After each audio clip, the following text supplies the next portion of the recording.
In section 2.6, we're dealing with a couple different kinds of inequalities. And the first type is a double inequality, which has two inequality signs. So you'll see we have one here and one here.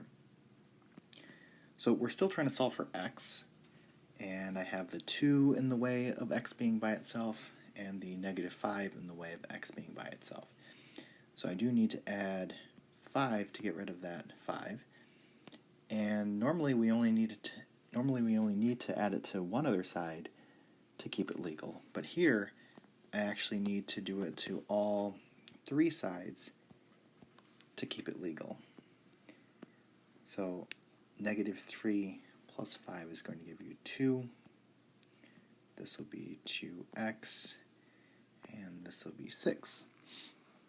So I'm still trying to solve for x, and I have the 2 being multiplied by the x. So if I divide by 2 here, and then divide all the sides by 2,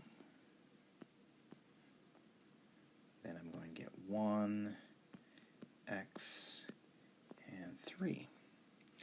So what this is saying is actually that x is greater than 1 and x is less than or equal to 3.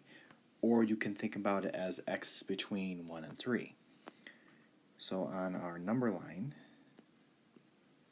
at 1 it's going to be an open dot, at 3 it's going to be a closed dot, and I'm going to shade in between those.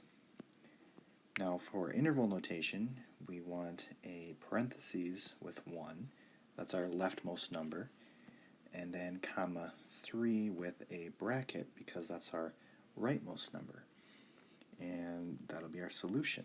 So anything between 1 and 3, not including 1 itself, but including 3, would work in our original inequality.